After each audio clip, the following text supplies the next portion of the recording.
When training your boxer, it is incredibly important that they know their name. So today we're going to show you how to teach your boxer its name.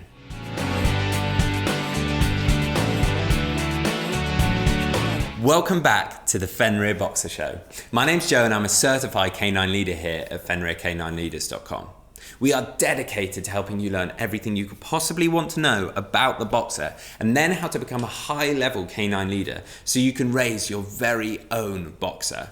If you're new here, subscribe, turn on that notification bell so that you never miss a future upload right here. Having your boxer know its name is vital when it comes to training.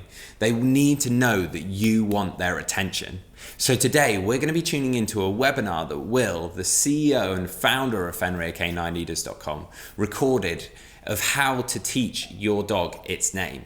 So welcome back to another quickfire breakdown of a very common question that you will get from new puppy owners, whether you're interested in working as a dog trainer, even canine behaviour work gets this question quite commonly, or even if you're just watching this because you're trying to get yourself to become a higher level canine leader and you want to kind of understand more of the theory around this thing. So most people get dead excited about getting their new puppy and they have the name planned out long before the puppy comes home, and they tend to go into the process of teaching their dog's name completely naively, if I want to be honest, and use maybe a little bit of a harsh term with it. And what we absolutely must start with when it comes to teaching a puppy its name, and teaching it its name so that it's an effective tool that as a high level canine leader we can utilize every single day, is we must have an excellent comprehension and an understanding that a dog has no comprehension and understanding that it has a name, nor is there any amount of training. Even the best obedience trainer in the world can't teach a dog to understand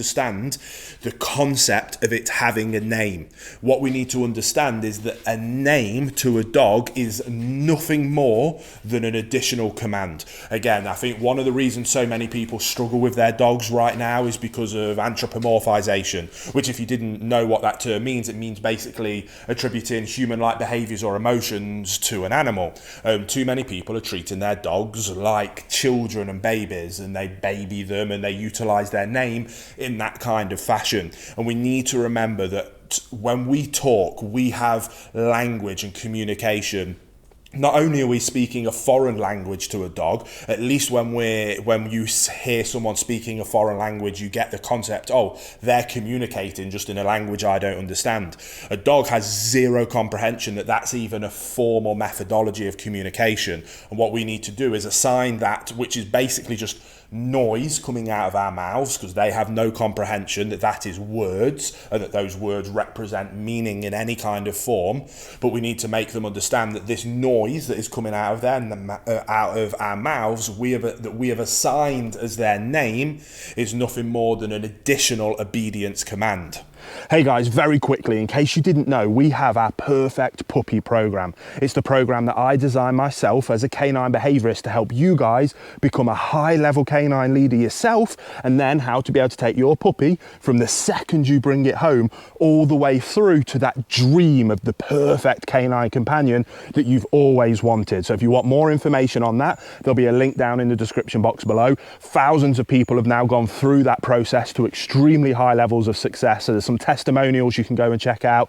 More information, it's all in the description box below, but let's get back into the video you were just watching.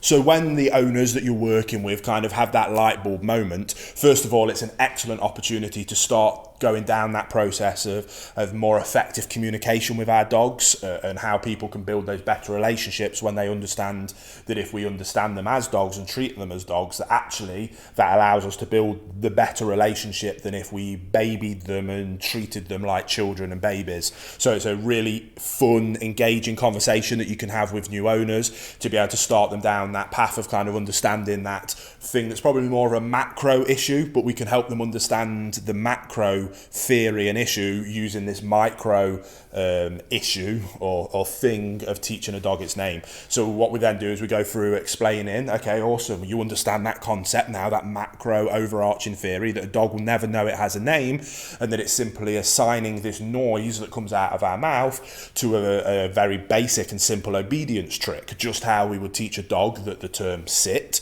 means I want you to pop the behavior of your bum going on the floor is assigned to this word. I've marked this this noise coming out of my mouth is assigned with that behavior, and that if you do that from me, something good is going to happen. That's obviously a very positive reinforcement based approach to it. When it comes to teaching a dog its name, we want to take a very positive based approach to teaching a dog its name. But if we now know it's nothing more than an obedience kind of trick or command, what do we want it to be? Well, the way that I teach all of the clients and people that I work with is that the dog's name simply means stop what you're doing, look up to me for guidance and direction, because another command is about to come your way that I need you to listen to. So again, when you think ahead of maybe you've had dogs in the past, but when is it that you actually use a dog's name? Well, there's usually one of two things. First of all, you're speaking to another human and you want to let them know that you're referring to this in particular dog. So we might use that dog's name. That's irrelevant to our relationship with the dog and the way that we work with our dog. That's absolutely fine. We will remove that from the table. Next thing, it is always some kind of, I'm not going to use my dog's name because he's fast asleep on the sofa there. We've been out working him all morning, but let's use Dave the dog. It'll be some kind of form of Dave, stop. Dave, come here. Dave, sit. Dave, no. Dave, down. It's always some kind of getting their attention, and then I want you to stop doing something, or I want you to do something. So again, it might be Dave, no. Dave, stop. Or it might be Dave, come. Dave, heel. Dave, sit. Dave, stay. So what we want from them is stop what you're doing, break, get their attention up to us. And then ideally, I want you to look up to me for guidance and direction. It's a theory and a principle that I talk about in most training videos. The importance of that relationship, that the dog sees you as its calm, consistent leader. That then my next kind of catchphrase on from that is that we'll look up to you for guidance and direction. That's so incredibly important because we need them to look up to us for guidance and direction so that we can then utilize our obedience. Now, being able to help get that guidance and direction, that looking up, that is what the command of their name should be used, in my opinion. So the way we teach that is a very basic, very simple principle of teaching a dog its name. I recommend that all owners start from the second they bring their dog home working on this. If people are following along with my Perfect Puppy course, then we use this as part of our Fenrir basic obedience kind of training drill. And we do this drill kind of a few times a day, every single day. And the drill will get more complex and more complicated as time goes on and we bring on the more higher levels of obedience. But we always start with teaching the dog its name because we want to get that dog to look up to us for guidance and direction so that we can then layer on top of that all the different other obedience things that we need to work on. So again, it's in that Perfect Puppy course, but a very quick overview of that is we get a little piece of food and we do a very basic lure, mark, reinforce, like you would do for pretty much all obedience work. So we're going to get the dog's attention with the food, following their nose. We bring that food up to our face. We don't want to cover up our eyes because we always want that, it's that eye contact that we're looking for. Naturally, the dog's going to follow the food. As we bring it up to the face, the dog's going to look up because they're following the food. As we get that behavior of them looking up, we mark it with their name. Again, it's nothing more than a command, but with name. So if eyes come up, as the dog follows, Dave, yes, good, then they get access to the food. And we drill that and we drill it like you would with teaching sit, like you would with teaching down, like you would with teaching heel. We put the repetitions in, we work and we work and we work. Now, obviously, at these early stages, yes, the dog is following the lure of the food because they're interested in it. So then over time, we're not going to bring it right up to our eyes. We're going to bring it a little bit lower. And that's where a little bit of finesse comes into this, a little bit of patience, bringing it up. The dog's going to be looking here, so they're going to look up, but not all the way up to our eye contact. We're going to bring it up, we're going to remove all the excitement and we're going to patiently wait. And I promise you, if you put those drills in right up at the eye contact, you are going to get a little glance from the puppy. They're staring at the food here, they're staring, they get a little bit confused, followed by looking up. And that's the gem moment. When we get that look up into your eyes, we mark it and then we heavily reinforce it with praise, food. Oh, who's a good boy? Yes, Dave. Who's a good Dave? Yes. Lots of praise. Let them know, I love what you just did. Then we repeat that. And again, you'll very quickly get to the point where the dog's looking up. We can then start to mark the behavior just before they do it. We go through that very same principle to a point where you use that terminology, their name. Again, it's nothing more than a command, because again, you don't have to teach sit. You could teach that with pineapple, and you could get a dog to sit with pineapple. It doesn't matter what the word is, because a dog has no comprehension of language or words. It's just a noise that comes out of our mouth that we associate with a behaviour.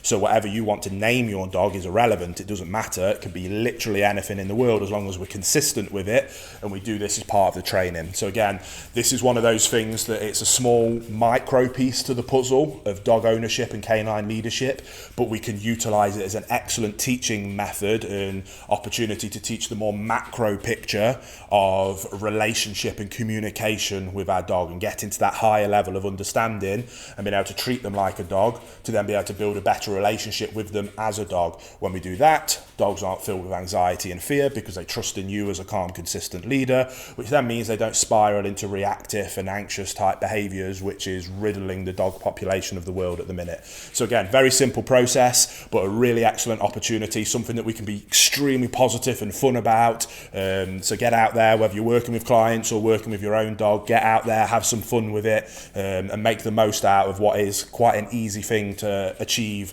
really quite big results with a micro piece of information. And there you have it, guys. Some really useful training tips and skills that you can start straight away with your very own boxer. I really hope you enjoyed today's video. If so, get involved in the comments down below. Let us know what you've decided to name your very own boxer, and how you're going to take away some of these skills and training tips of how to train your boxer. We have 2 dedicated videos coming here every single week, so don't forget to subscribe and turn on that notification bell, and I can't wait to see you in the next video of the Fenrir Boxer Show.